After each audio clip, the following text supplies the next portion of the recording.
Bonne année, bonne santé, j'en ai rien à foutre en vérité, peu m'importe. De toute façon l'année 2026 je vais faire la même chose que l'année 2025, c'est-à-dire je vais jouer aux jeux vidéo. Bon, petite frustration. Rien ne va dans cette vidéo. La batterie de la GoPro m'a lâché car il faisait très froid. Le cadrage et l'endroit choisi sont à chier.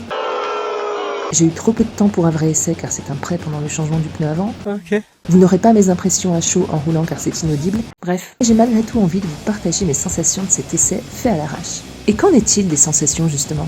Eh bien, la Guerilla 450 est dotée du moteur Sherpa, issu de l'Himalayan. Un monocylindre moderne, souple et annoncé comme coupleux à bas régime. Alors, est-ce que je l'ai vraiment senti ? Difficile à dire. Trop peu de temps dessus.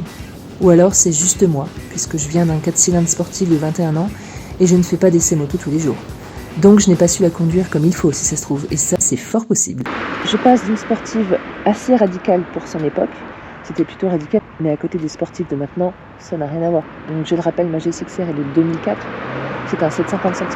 Donc je passe de ma G6R à ceci, un monocylindre fun, un vrai petit jouet de 450 cm3, j'ai nommé la Royal Enfield Guerilla 450.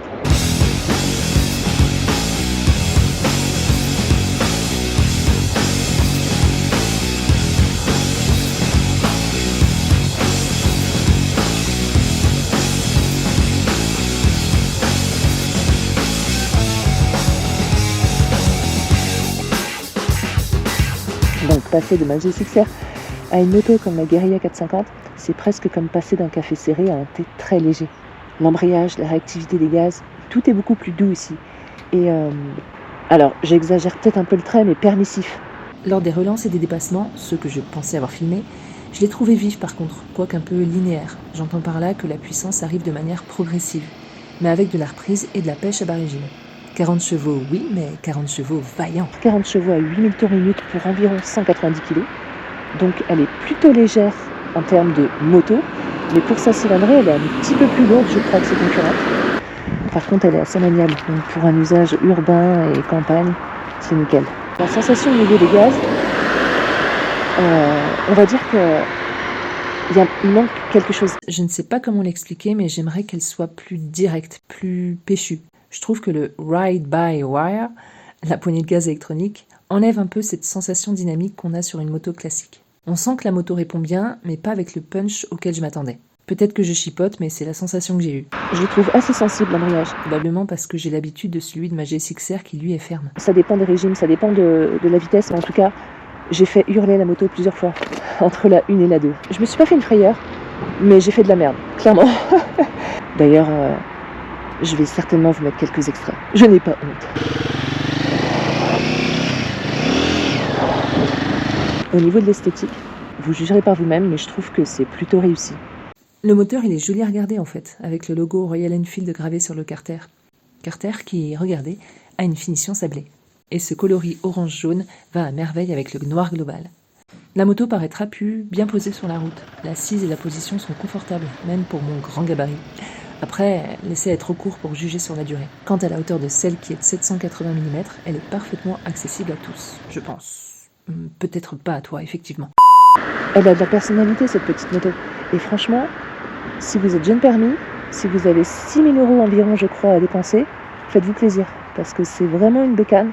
Faites pour vous, si vous aimez le côté un peu néo-rétro, si vous aimez la marque indienne, alors j'allais dire anglaise à la base, mais ensuite devenue indienne il y a 40 ans, à peu près, je dirais.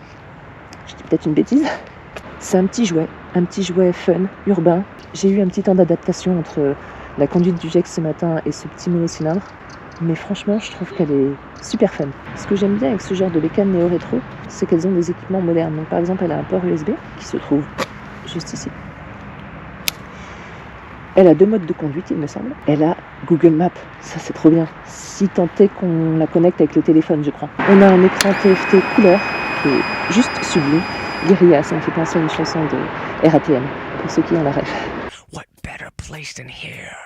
What better time than now? Il y a 2 modes, performance et éco. Elle a l'ABS, elle est à injection bien sûr. Il est vraiment très simple le tableau de bord. La poignée de gaz électronique, l'anti-dribble. La trappe à essence, elle est déportée sur le côté et ça lui donne un super look. Éclairage LED, clignotant LED également intégré au feu. Warning, c'est où le warning? C'est où les warnings là?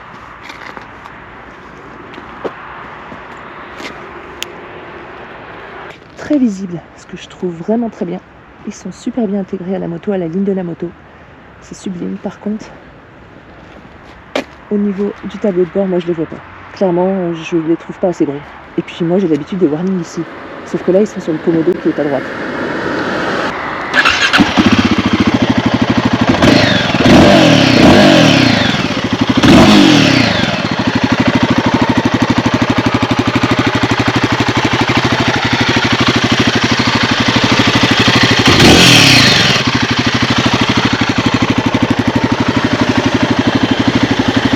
Voilà ce que je peux dire de ce petit roadster rétro-moderne. C'est simple, c'est efficace, le look est assumé. Bref, en conclusion, pour le peu de temps passé dessus, je dirais une chose.